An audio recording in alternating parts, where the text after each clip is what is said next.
नमस्कार. आज आपण संख्यांचे प्रकार पाहणार आहोत. संख्यांच्या प्रकारामध्ये पहिला जो प्रकार आहे तो आहे नैसर्गिक संख्या. नैसर्गिक संख्यांना अजून एक नाव आहे ते म्हणजे मोजसंख्या. नैसर्गिक संख्यांना मोजसंख्या असं देखील म्हणतात. नैसर्गिक संख्यांना इंग्लिशमध्ये नॅचरल नंबर्स असं म्हणतात. नैसर्गिक संख्यांची सुरुवात एकापासून होते.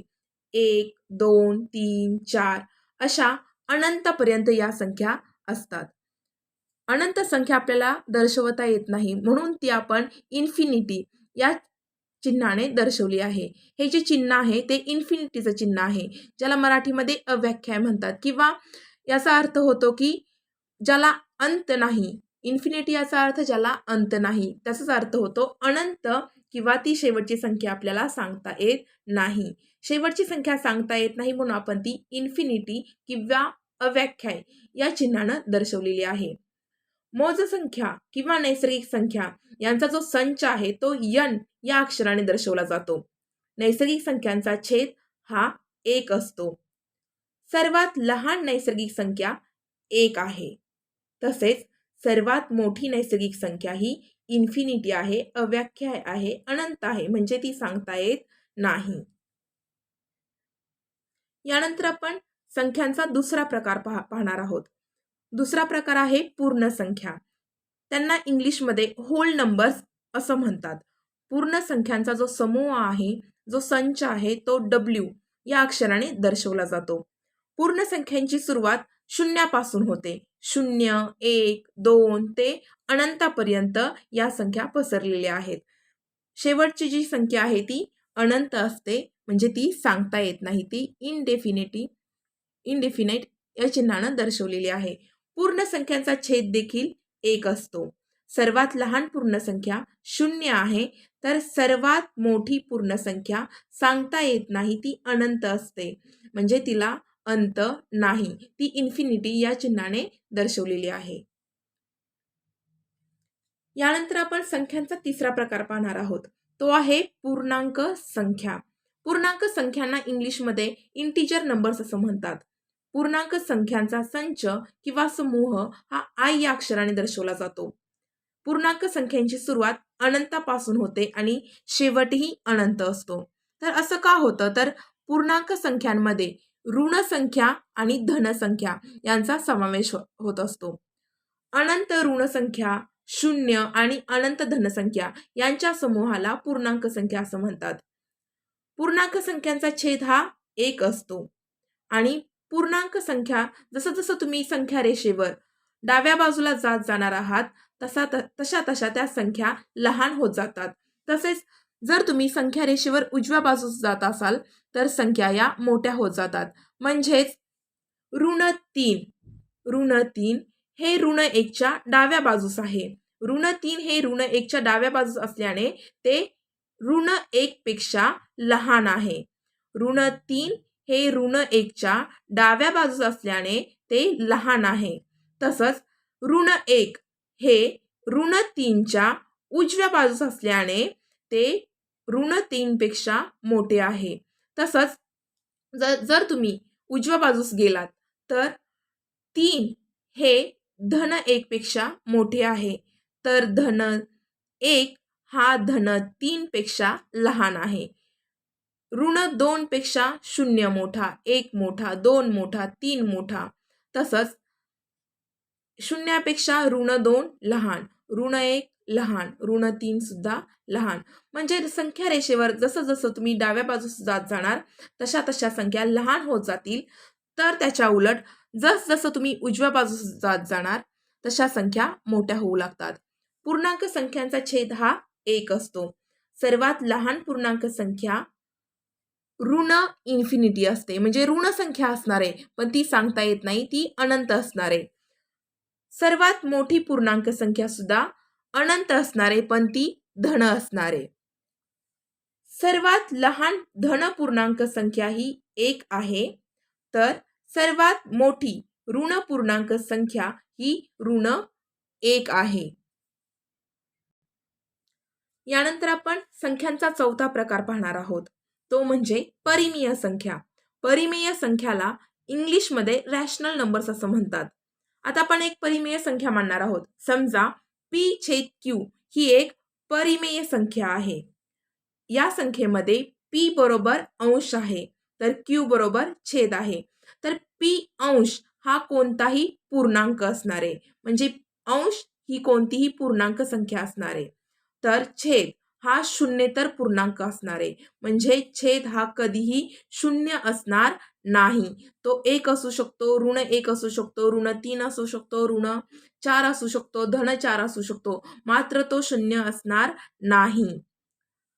आणि या अंश आणि छेदामध्ये जो अंश असतो तो भाज्य असतो आणि जो छेद असतो तो भाजक असतो. म्हणून आपण बघूया आता, जर छेद हा 1 असेल तर तो आपण सामान्यतः लिहिला जात नाही. तो लिहित नाही आपण. परंतु जर छेद 1 नसेल तर मात्र काय होतं, तर त्याचं भाग लावल्यानंतर दशांश रूप येतं. कारण अंश काय असतो भाज्य आणि छेद काय असतो भाजक. अंशाला छेदानं भागायचं असतं. तेव्हा त्याचं काय येणार आहे, दशांश रूप येणार आहे. कधी, तर छेद 1 नसताना. कधी कधी पूर्ण भाग जाईल त्याला आपण निशेष भाग जातो असं म्हणतो. तेव्हा मात्र जे दशांश रूप येणार आहे का, नाही. त्यावेळी भागाकार पूर्ण संख्या येईल. मात्र जर पूर्ण भाग गेला नाही तर मात्र दशांश रूप येणार आहे. तर परिमेय संख्यांचे दशांश रूप जे असतं ते 2 प्रकारचं असतं. एक म्हणजे खंडित आणि दुसरं म्हणजे अखंड आवर्ती. खंडित याचा अर्थ होतो जे खंडित होतं, जे संपुष्टात येतं ते. आणि अखंड याचा अर्थ होतो ते खंडित होत नाही, मात्र एखाद्या अंकांच्या समूहाची पुनरावृत्ती होते, त्याची आवर्ती होते. त्याला आपण अखंड आवर्ती असं म्हणणार आहोत. तर त्याच्यातला पहिला जो प्रकार आहे त्याचा आपण उदाहरणाद्वारे समजून घेऊयात. परिमेय संख्यांचं दशांश रूप हे खंडित असतं. तर ते खंडित कसं असतं ते आपण पाहूया.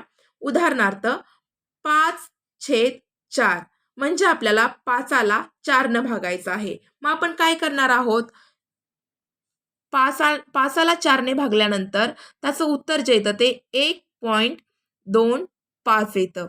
1.25 येतं. 1.25 येतं. म्हणजे इथं पुढं भाग लावून पूर्ण झालेला आहे, बाकी शून्य आलेली आहे. पुढे भाग लावायची गरज आहे का, नाही. इथं दशांश रूप त्याचं खंडित झालेलं आहे. म्हणून अशा प्रकारच्या दशांश रूपाला आपण म्हणतो खंडित दशांश रूप. त्याचप्रमाणे आपण दुसरे एक उदाहरण पाहूया. 40/7. इथं पण आपल्याला 40ला 7नं भागायचं आहे. 40 हा भाज्य आहे तर 7 हा भाजक आहे. 40ला 7नं भागल्यानंतर त्याचं दशांश रूप येतं 5.71428571429. तर इतकं मोठं हे दशांश रूप येतं, परंतु ते सुद्धा 9नंतर खंडित होतंय. 9 हा अंक आल्यानंतर हे दशांश रूप सुद्धा खंडित होतंय. म्हणजे परिमेय संख्यांचं दशांश रूप हे खंडित असतं. आपण परिमेय संख्यांचं दशांश रूप हे खंडित असतं हे पाहिलं. आता ते अखंड आवर्ती कसं असतं ते पाहूया. उदाहरणार्थ 10/3. 10 हा भाज्य आहे, 3 हा भाजक आहे. अंशाला छेदानं भागायचं आहे. 10ला 3नं भागायचं आहे. भाग लावल्यानंतर आपलं 3 दशांश चिन्ह 3 3 3 3 अनंतापर्यंत 3 असा भागाकार येतो. म्हणजे बाकी एक उरत राहते, परत 0 वरून घ्यायचा आणि 3चा भाग लावायचा. म्हणजे हे दशांश रूप खंडित होत नाहीये. मात्र इथं 3 या अंकाची पुनरावृत्ती होते. म्हणजे 3 हा अंक सारखा सारखा येतोय. म्हणजे त्याची पुनरावृत्ती होते, त्याची आवर्ती होतीये. म्हणून हे जे दशांश रूप आहे ते अखंड आवर्ती आहे. म्हणून हे 3 या अंकाची पुनरावृत्ती होते हे दर्शवण्यासाठी आपण 3च्या डोक्यावर एक छोटीशी रेष दिलेली आहे. याचा अर्थ काय होतो, हे दशांश रूप खंडित होणार नाही, तर 3.3333 असं येतच राहणार आहे. त्याच्यानंतर आपण दुसरे एक उदाहरण पाहूया. 4 दशांश चिन्ह व 1818 अशी वर डोक्यावरती मी रेष मारलेली आहे. याचा अर्थ 1 आणि 8ची पुनरावृत्ती होणार आहे. या दशांश चिन्हामध्ये काय झालेलं आहे, 4च्या नंतर दशांश चिन्ह आलेलं आहे आणि त्याच्या पुढचे जे संख्या आहे किंवा अंक आहेत त्यांचं काय झालेलं आहे, एका समूहाची पुनरावृत्ती झालेली आहे. म्हणजे 1 आणि 8 या अंकांच्या समूहाची पुनरावृत्ती झालेली आहे. ती पुनरावृत्ती होत असेल तरी सुद्धा ते दशांश रूप हे अखंड आवर्ती असं समजण्यात येतं. तर आता या सर्व संख्या आहेत त्या परिमेय संख्या आहेत. जर तुम्ही पाहिलं तर नैसर्गिक संख्या, पूर्ण संख्या, पूर्णांक संख्या या देखील सर्व परिमेय संख्या आहेत. परंतु सर्वच परिमेय संख्या ह्या नैसर्गिक संख्या, पूर्ण संख्या किंवा पूर्णांक संख्या असणार नाहीत. कारण या तिन्ही संख्यांचा छेद जो असतो तो एक असतो. मात्र परिमेय संख्यांचा छेद एकापेक्षा दुसरा कोणताही असू शकेल, मात्र तो शून्य असणार नाही. जर छेद शून्य आला तर ती संख्या इन्फिनिटी बनते, म्हणजे तिची व्याख्या करता येत नाही. यानंतर आपण संख्यांचा 5वा प्रकार पाहणार आहोत, तो म्हणजे अपरिमेय संख्या. अपरिमेय संख्यांना इंग्लिशमध्ये इरॅशनल नंबर्स असं म्हणतात. अपरिमेय संख्यांचा छेद हा कधीही शून्य नसतो, म्हणजे छेद कधीही शून्य असणार नाही.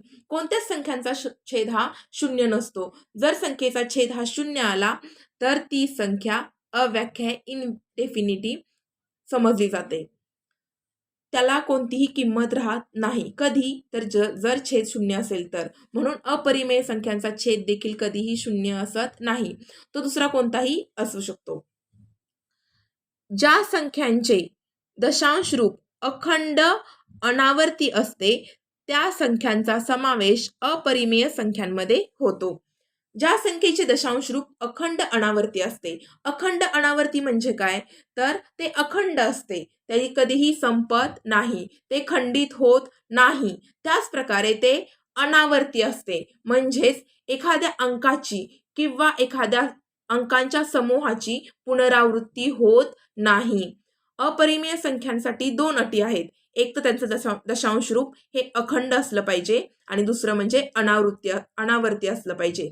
म्हणजे ते खंडित झालं नाही पाहिजे आणि कोणत्याही अंकाची किंवा अंकांच्या समूहाची पुनरावृत्ती झाली नाही पाहिजे.